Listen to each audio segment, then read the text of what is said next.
Assalamualaikum warahmatullahi wabarakatuh. Sahabat sehat, selamat bertemu lagi dengan Rumah Akreditasi. Rumah Akreditasi adalah rumah tempat kita belajar, bertanya, dan berdiskusi masalah akreditasi. Kali ini kita akan membahas tentang validasi data indikator mutu. Jadi kalau indikator mutu itu sudah ditetapkan, itu perlu diukur. Nah, pada saat mengumpulkan data itu ya sebelum diukur itu harus divalidasi ya.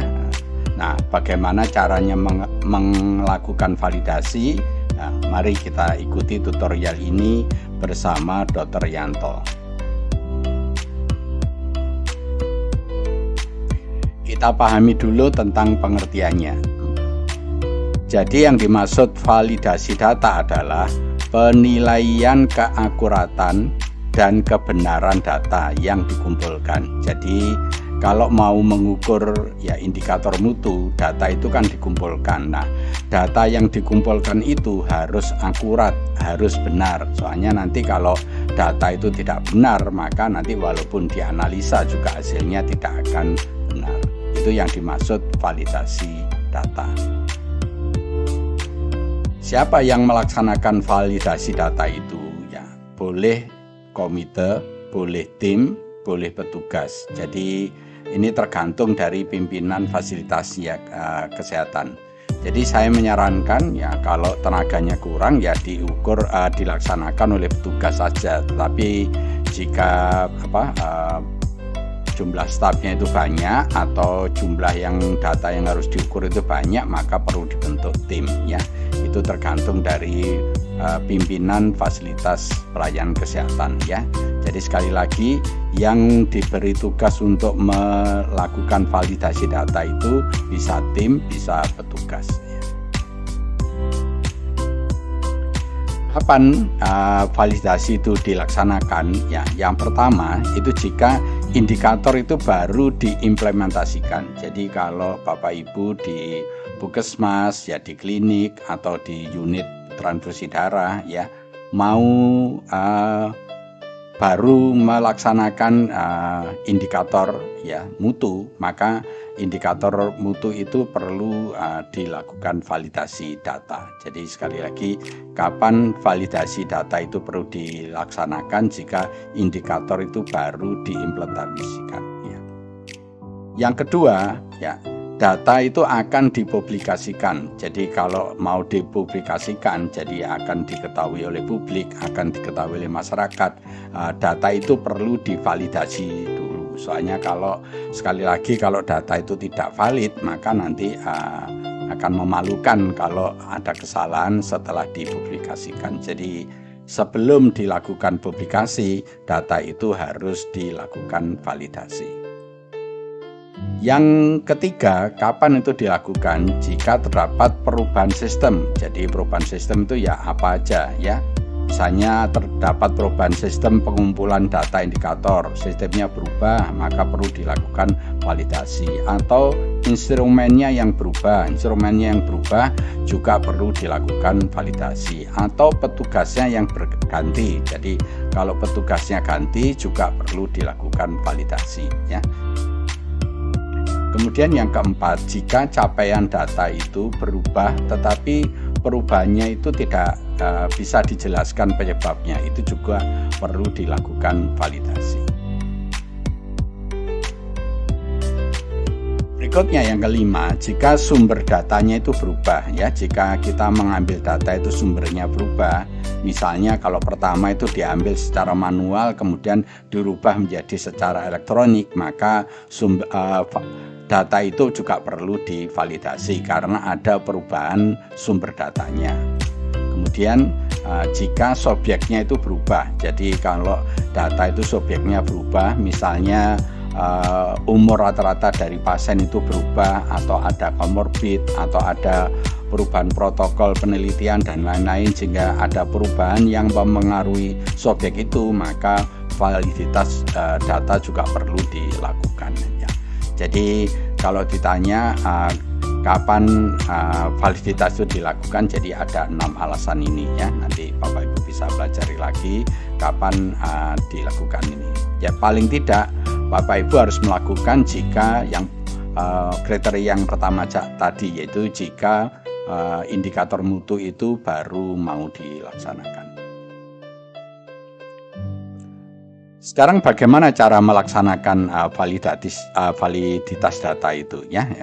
Jadi cara yang disarankan itu adalah reproducibility. Jadi cara ya mengecek ulang ya. Jadi ini bahasa Indonesianya adalah cara mengecek ulang. Jadi cara untuk melakukan validitas adalah cara menghitung ulang ya.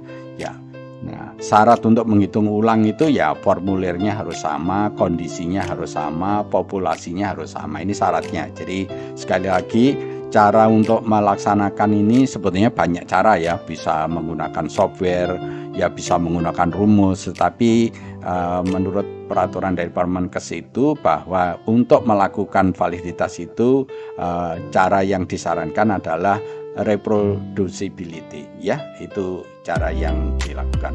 Apa itu yang dimaksud reproducibility? Adalah cara mengulang ya, cara mengulang ya, cara mengumpulkan data. Jadi pengumpulan data itu diulang kemudian dilakukan validitasnya ya.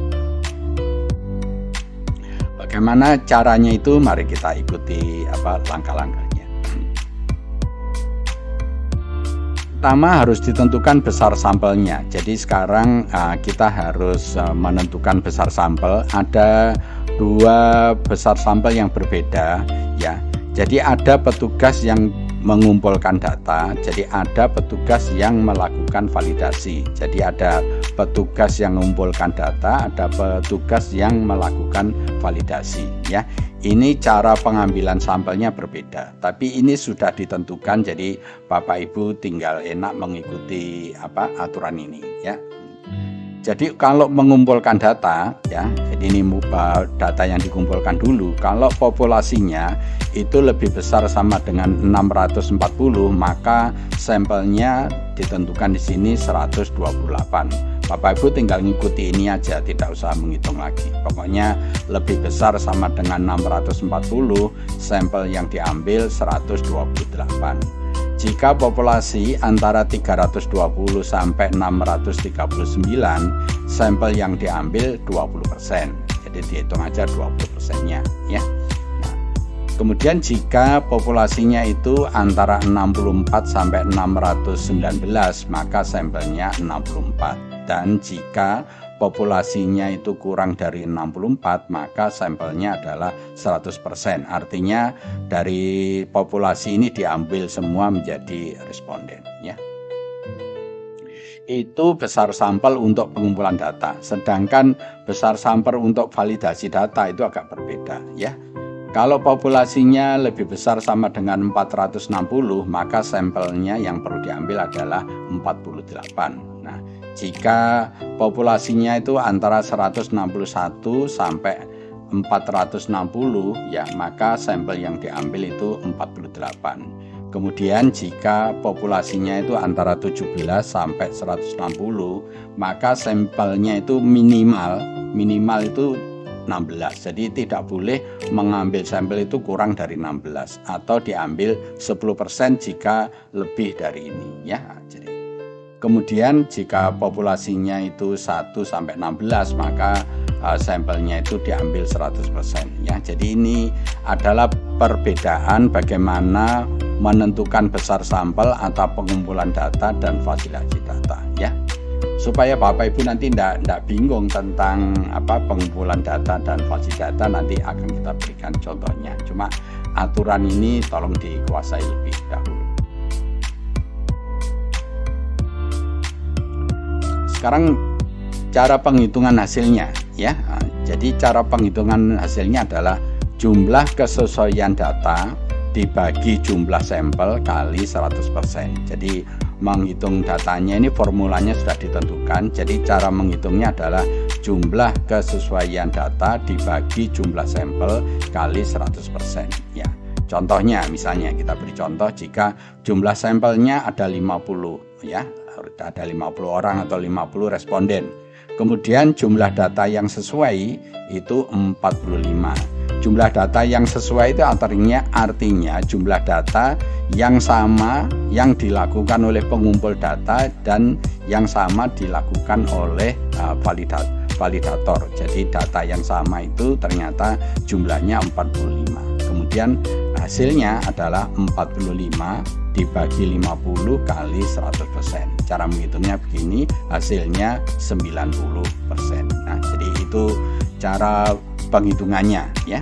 Nanti supaya lebih jelas akan kita berikan contoh supaya Bapak Ibu lebih paham untuk bisa menghitung ini. Kemudian keputusan validitasnya. Jadi data itu nanti dikatakan valid atau tidak itu ada ketentuannya. Jadi jika hasilnya lebih besar sama dengan 90% hasilnya, maka data itu diputuskan valid. Jadi data itu valid. Jika data hasilnya itu kurang dari 90%, maka data itu tidak valid. Jadi ini keputusannya.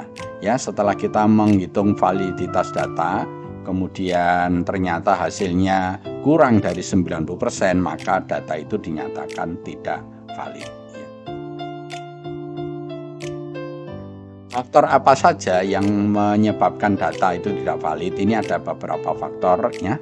Ya. Yang pertama adalah pemahaman pengumpulan data dan petugas validasi data itu belum memadai. Jadi yang menyebabkan data tidak valid itu adalah pengetahuan atau pemahaman dari pengumpul data dan validasi data, ya validator itu tidak memadai. Artinya dia belum menguasai dengan baik. Ya, itu yang pertama. Yang kedua, kamus indikatornya tidak jelas. Jadi setiap indikator kan harus ditentukan profil indikatornya atau kamus indikatornya.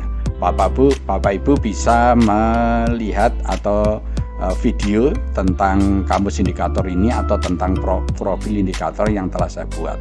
Ya, tolong dilihat supaya Bapak Ibu paham tentang bagaimana cara menyusun kamus indikator. Ya, nah, kamus indikator ini akan mempengaruhi validitas. Jika kamus indikatornya itu tidak jelas, ya sulit dipahami, sehingga itu akan menyebabkan data itu menjadi tidak valid. Ya.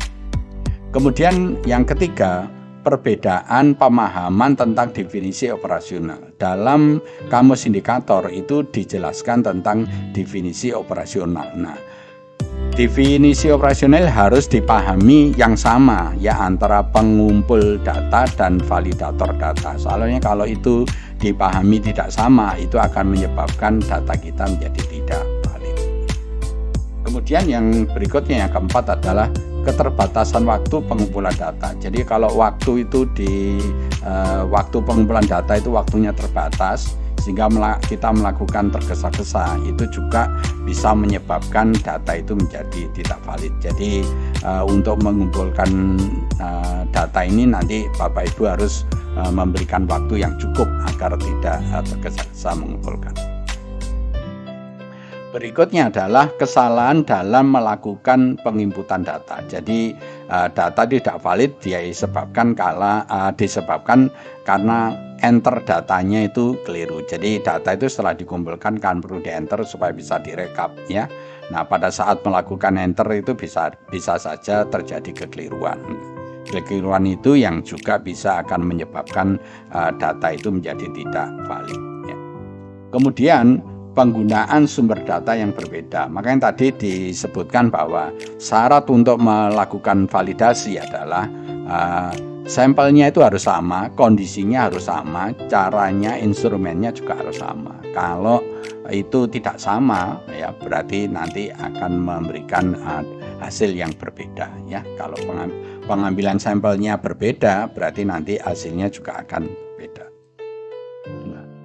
Berikutnya yang ketujuh adalah kelalaian. Jadi ini bisa saja ya namanya orang itu kerjanya lalai sehingga antara yang diukur dan ditulis itu tidak sama ya, otomatis akan menyebabkan data itu menjadi tidak valid. Kemudian formulir pengumpulan data belum terdesain dengan baik. Jadi kami menyarankan ada formulir pengumpulan data ya itu atau checklistnya itu tolong didesain yang baik, yang mudah dipahami, mudah dikerjakan ya, sehingga nanti data yang kita kumpulkan itu betul-betul validnya. Ini adalah 8 faktor yang menyebabkan data itu tidak valid. Kemudian kalau data kita tidak valid ya, apa yang harus kita lakukan ya? Ini yang pertama ya. Berarti kita perlu melakukan standarisasi pengukuran ya. Jadi ini dilakukan dengan menggunakan definisi operasional yang sama, menggunakan elemen data yang sama ya. Jadi salah satu penyebab validitas data itu tidak valid itu karena ini cara mendefinisikan operasional itu di persepsi yang tidak sama atau penggunaan elemen data yang tidak sama. Jadi itu makanya perlu dilakukan standarisasi ya. Yang kedua adalah dilakukan pelatihan ya, baik pengumpul data maupun validator. Jadi pengumpul data dan validator ini perlu dilakukan pelatihan ya. Minimal dia perlu dilakukan briefing ya, perlu dilakukan latihan atau refreshing ya secara singkat cara mengukur, supaya antara pengumpul data dan validator data itu cara mengumpulkan datanya itu sama. Kalau pengumpul data dan validator itu mengumpul datanya caranya tidak sama, nanti itu bisa terjadi perbedaan data sehingga menjadi data tidak valid. Kemudian yang ketiga caranya adalah standarisasi instrumen ya atau alat ukurnya. Jadi instrumen itu perlu distandarkan, artinya menggunakan instrumen yang sama ya, menggunakan form atau menggunakan kuesioner yang sama ya. Ya, tadi kita sudah sebutkan bahwa instrumen yang dipakai oleh pengumpul data dan instrumen yang dipakai oleh validator ini harus sama. Kalau instrumennya tidak sama atau instrumennya sudah sama tetapi pengertian diambil persepsi antara pengumpul data dan validator data tidak sama, maka data itu juga akan menyebabkan tidak valid. Kemudian ya upaya perbaikan adalah mengulang pengukuran. Jadi kalau data itu tidak valid, coba diukur sekali lagi ya. Diukur sekali lagi, kalau memang diukur sekali lagi ternyata tidak valid ya memang datanya tidak valid ya. Tapi bisa saja pengukuran yang pertama itu terjadi kesalahan dalam pengambilan data, makanya cara perbaikannya adalah salah satunya adalah diulang pengukurannya ya. Kita akan berikan contoh ya Bapak Ibu supaya bisa paham ya bagaimana cara melakukan validitas data. Jadi kalau kita mempunyai indikator mutu ya, indikator mutu itu kan mau diukur. Pada saat mengukur kita perlu mengumpulkan data. Itu yang dilakukan oleh pengumpul data. Nah, nanti data yang sudah dikumpulkan oleh pengumpul data ini itu perlu divalidasi. Jadi ini pengumpul data itu mengerjakan dulu.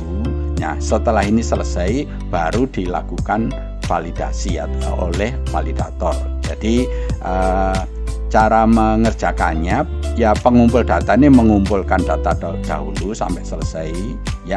Kemudian setelah ini selesai, data yang sudah dikumpulkan ini kemudian divalidasi. Nah, ini orangnya harus berbeda ya, ini syaratnya.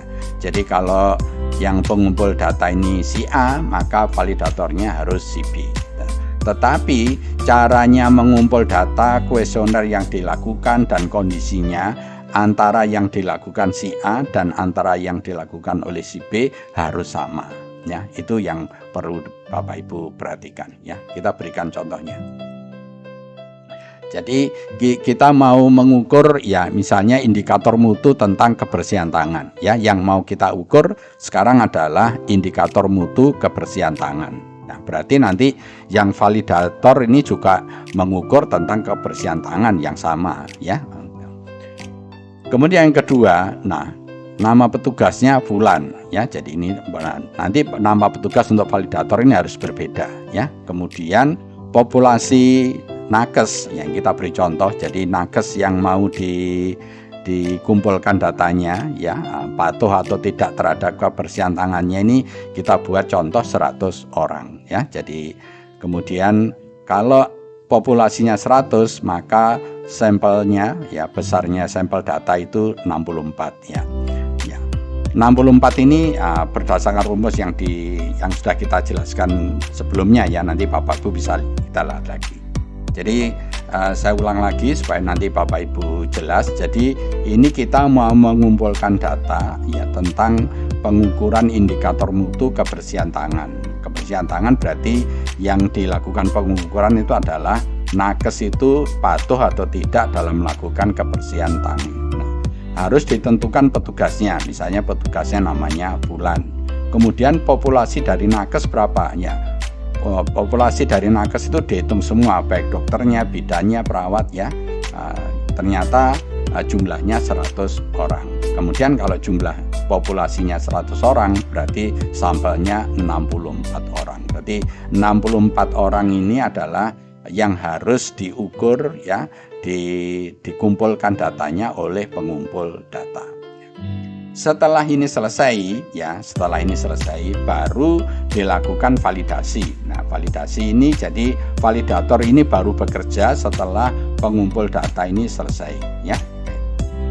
Kita tentukan dulu, berarti ini indikator mutunya harus sama. Berarti kalau melakukan validasi, indikator yang diukur harus sama. Kalau di pengumpul data ini tentang kebersihan tangan, berarti validator ini juga mengukur kebersihan tangan.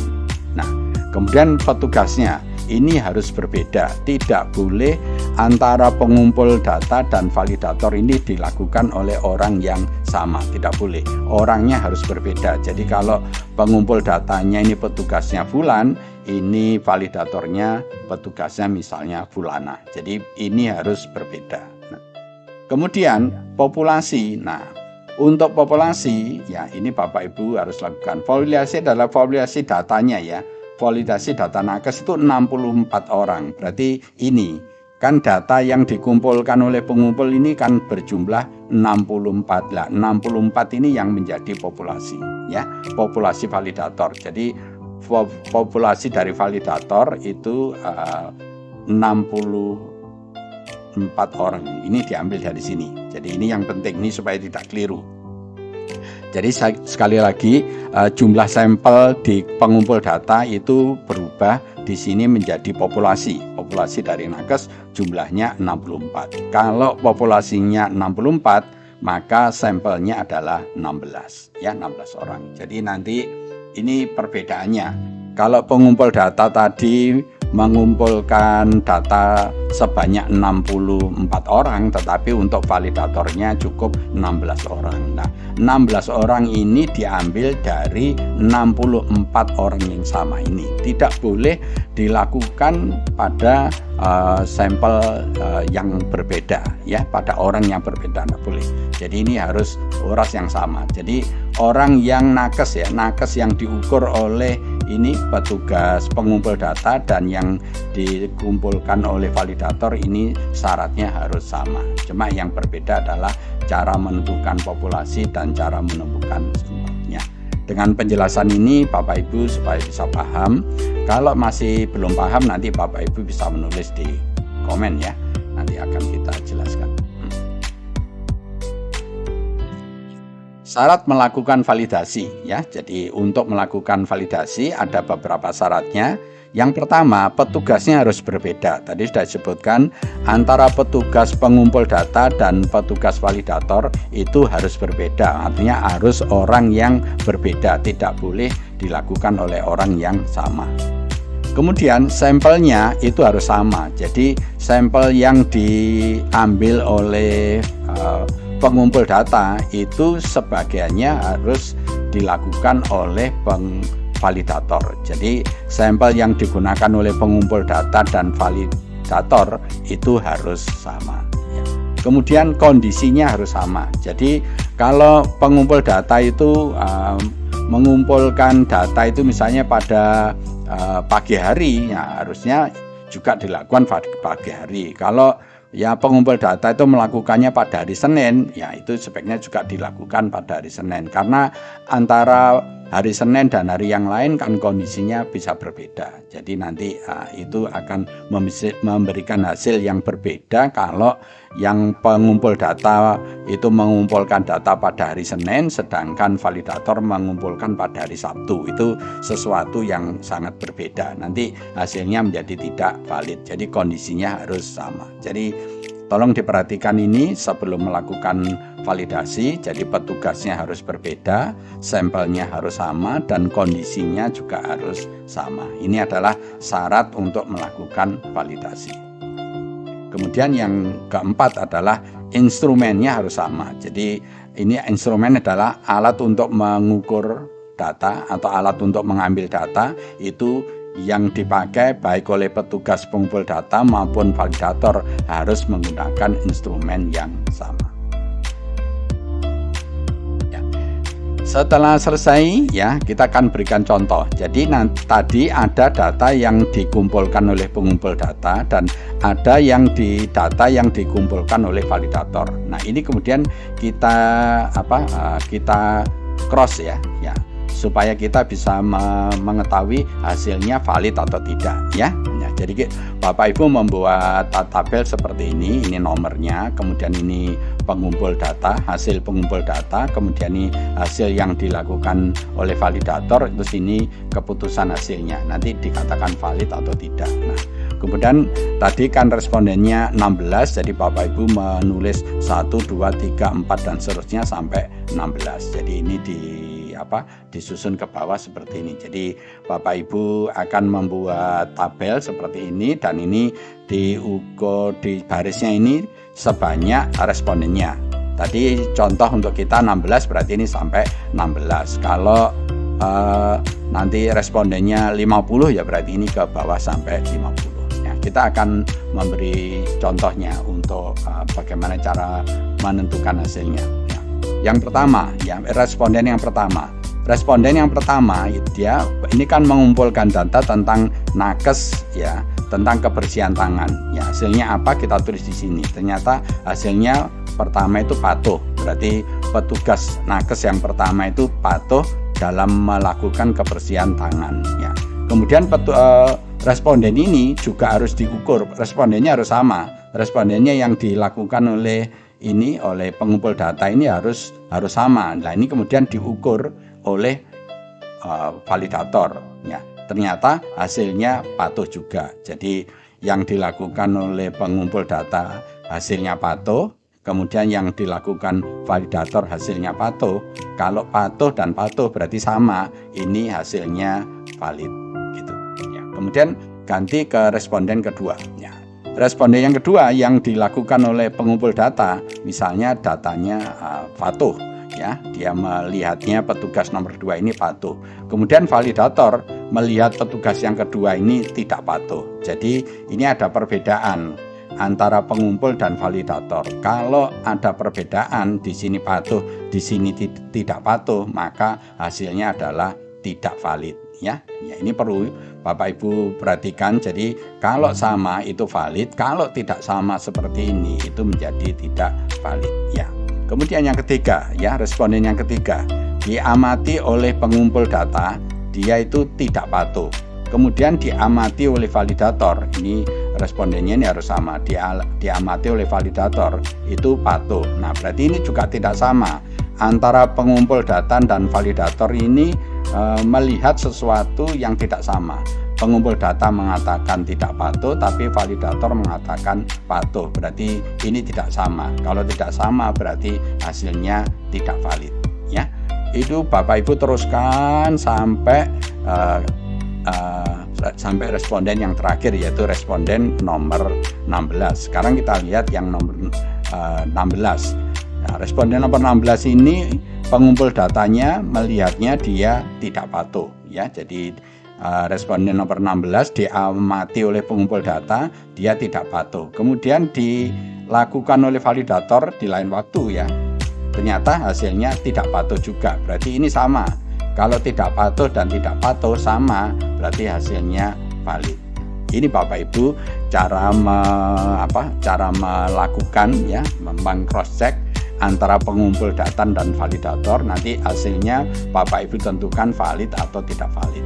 Kuncinya kalau sama, patuh dan patuh sama valid, atau tidak patuh itu juga valid. Tetapi kalau tidak sama, tidak patuh dengan tidak patuh, atau tidak patuh dengan patuh, itu sesuatu yang berbeda, hasilnya tidak valid. Kemudian nanti Bapak Ibu akan hitung berapa yang valid ya. Dari 16 ini yang valid ada berapa ya. Itu nanti di total di sini. Itu cara mensinkronkan ya. Mudah-mudahan dengan tabel ini Bapak Ibu sudah bisa mengerti. Nanti kalau masih kesulitan ini diulang lagi untuk melihatnya. Nah, sekarang contoh penghitungannya. Nih contoh penghitungannya ya. Jumlah datanya tadi, jumlah responden itu kan ada 16 ya, 16 ya. Kemudian setelah dihitung jumlah yang valid ternyata 14 ya. Jadi setelah dihitung tadi, setelah disinkronkan jumlah yang valid itu 14, ini contoh aja. Jumlah yang tidak valid itu 2. Jadi tadi setelah disinkronkan antara pengumpul data dan validator kan ditentukan valid, tidak valid, terus dihitung, dijumlah. Nah, sekarang kita sudah bisa menjumlahkan, ternyata yang valid itu 14, yang tidak valid 2. Ini contoh ya, nanti kenyataannya seperti yang Bapak Ibu akan lakukan. Setelah diketahui jumlah datanya 16, jumlah yang valid 14, bagaimana cara menghitungnya? Nah, cara menghitungnya adalah 14 dibagi 16 kali 100%. Jadi jumlah yang valid berapa? Ya, dibagi jumlah datanya atau jumlah respondennya, berarti 16, berarti 14 dibagi 16 kali 100% ya, ketemu 87,5%. Kalau hasilnya 87,5%, maka kesimpulannya apa? Kesimpulannya adalah tidak valid karena ini adalah di bawah 90%.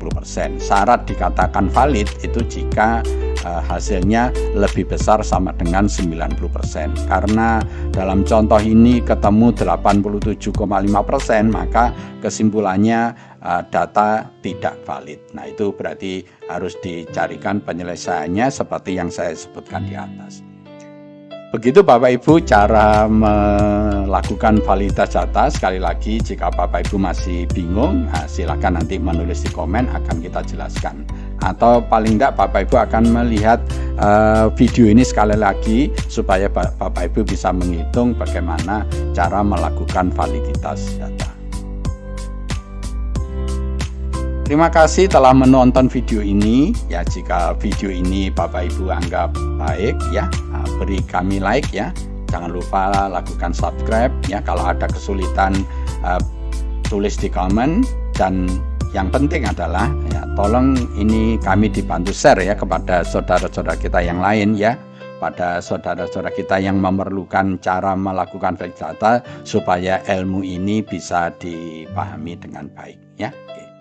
Terima kasih atas perhatiannya. Mari kita tutup ya tutorial kali ini dengan membaca hamdalah. Alhamdulillahirabbil alamin. Wassalamualaikum warahmatullahi wabarakatuh.